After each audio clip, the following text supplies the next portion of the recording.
उत्तर प्रदेश के एक छोटे से गांव बरवाड़ी में लोग गरीब जरूर थे, लेकिन वहां एक चीज बहुत अमीर थी। भरोसा। गांव में अगर किसी के घर शादी हो, बीमारी हो, खेत बिकना हो या झगड़ा सुलझाना हो, तो लोग सबसे पहले जिस आदमी के पास जाते थे उसका नाम था रघुवीर चौधरी। सफेद कुर्ता, माथे पर तिलक, मीठी आवाज, हर कोई उसे रघुवीर भैया कहता था। वह गांव का सबसे सम्मानित आदमी था। उस दिन चौपाल पर गांव के लोग बैठे थे।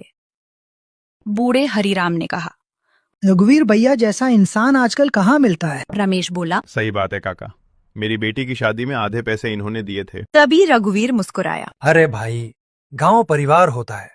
आज तुम्हारी मदद की है, कल कोई मेरी करेगा। सबकी आंखों में उसके लिए सम्मान था, लेकिन उसकी मुस्कान के पीछे एक ऐसा राज छुपा था जो पूरे गांव की नींद छीनने वाला था। गांव में एक गरीब किसान रहता था, शिवनाथ। ईमानदार इतना कि लोग कहते थे अगर भगवान इंसान बनकर आए तो शिवनाथ जैसे होंगे। उसकी पत्नी गौरी और 16 साल की बेटी चंदा थी। घर छोटा था लेकिन प्यार बहुत बड़ा। एक रात गौरी ने कहा, सुनिए जी, चंदा अब बड़ी हो गई है, उसकी शादी के लिए कुछ सोचना होगा। शिवनाथ ने हल्की मुस्कान दी। सोचता तो रोज हूँ गौरी, पर गरीब आदमी सपने भी हिसाब से देखता है। चंदा पास बैठी थी। बाबा, मुझे शादी नहीं करनी अभी, पहले मैं आप दोनों के लिए बड़ा घर बनवाऊंगी। शिवनाथ चंदा की बातें सुनकर हंस पड़ा। पगली, बेटी को एक दिन अपने घर तो जाना ही होता है। लेकिन उसी रात एक ऐसी घटना हुई जिसने सब बदल दिया।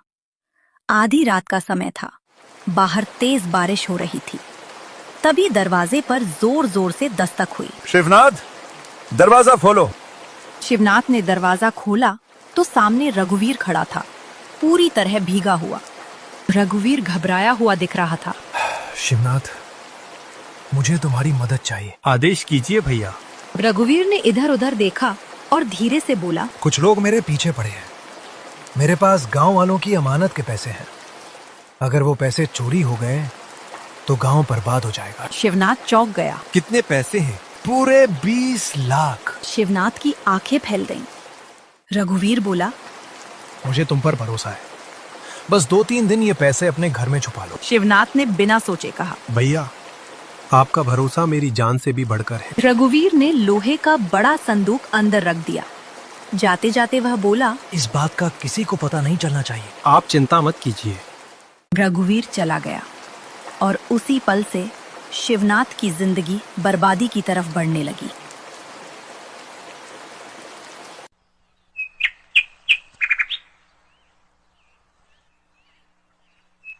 अगली सुबह गांव में हड़कंप मच गया। चौपाल पर पुलिस खड़ी थी। इंस्पेक्टर चिल्लाया, गांव वालों के पैसे चोरी हो गए हैं। सब दंग रह गए।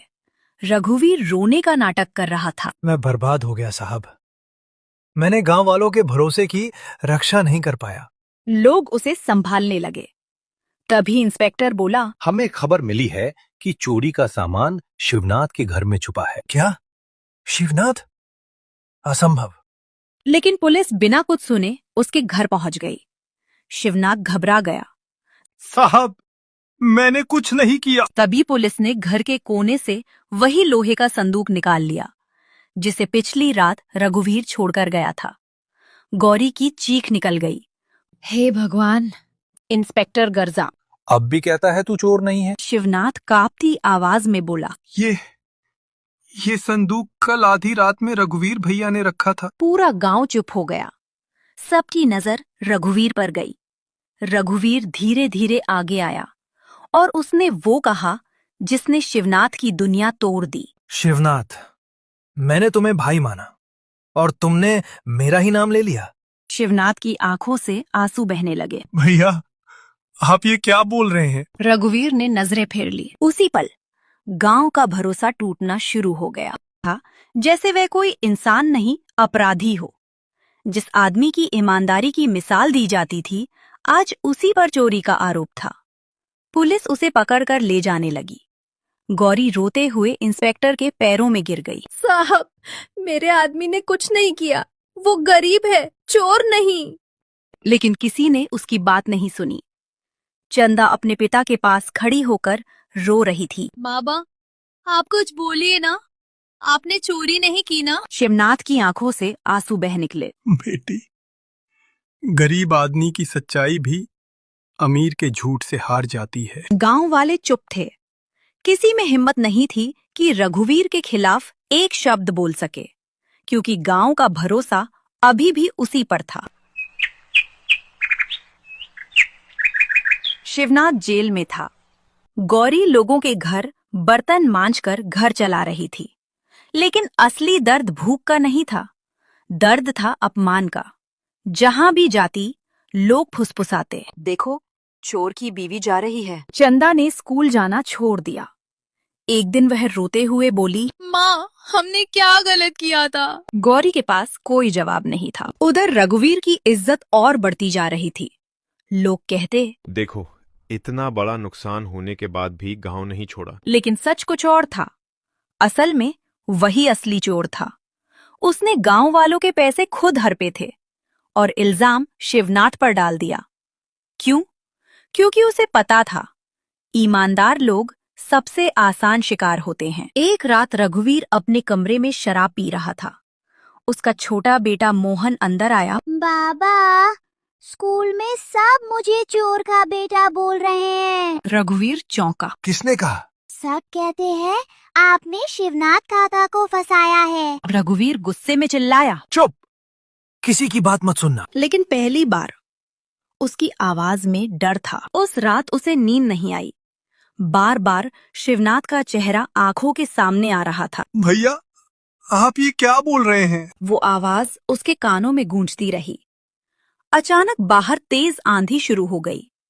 दरवाजा अपने आप खुला। रघुवीर घबरा गया। तभी उसे ऐसा लगा जैसे सामने शिवनाथ खड़ा हो, आंखों में दर्द लेकर। रघुवीर, पैसे चुराए थे तो शायद भगवान माफ कर देता, लेकिन तुमने भरोसा चुराया है। रघुवीर डरकर चिल्लाया। नहीं, मैंने कुछ नहीं किया। तभी उसकी पत्नी अंदर आई। क्या हुआ? मुझे बार बार शिवनाथ दिखाई दे रहा है। पत्नी डर गई। अगली सुबह पूरे गांव में खबर फैल गई। रघुवीर चौधरी ने पंचायत बुलवाई है। सारा गांव चौपाल पर जमा था। रघुवीर की आंखें लाल थीं, चेहरा टूटा हुआ। वो धीरे धीरे सबके सामने आया और हाथ जोड़कर बोला, आज मैं सच बताने आया हूँ। पूरा गांव शांत हो गया। रघुवीर रो पड़ा। मैंने ही गांव वालों के पैसे लिए थे और बचने के लिए शिवनाथ को फंसा दिया। चारों तरफ सन्नाटा छा गया। हरिराम कांपती आवाज में बोला, रघुवीर, तूने ये क्या किया? रघुवीर फूट फूट कर रोने लगा। मैं पैसे के लालच में अंधा हो गया था, लेकिन जब मैंने चंदा और गौरी की हालत देखी तब समझ आया। मैंने सिर्फ एक आदमी नहीं, पूरे गांव का भरोसा मार दिया। उसी दिन शिवनाथ जेल से छूटकर गांव आया, लेकिन अब वो पहले वाला शिवनाथ नहीं था। उसकी आंखों की चमक मर चुकी थी। पूरा गांव उसके सामने शर्मिंदा खड़ा था। रघुवीर उसके पैरों में गिर पड़ा। मुझे माफ कर दो शिवनाथ, मैं जिंदगी भर इस पाप का बोझ उठाऊंगा। शिवनाथ ने उसे उठाया नहीं, बस धीमी आवाज में बोला, रघुवीर, टूटा हुआ कांच और टूटा हुआ भरोसा दोबारा पहले जैसा नहीं हो सकता। ये कहकर वो वहां से चला गया। और पहली बार पूरा गांव समझ गया, सबसे बड़ी चोरी पैसे की नहीं,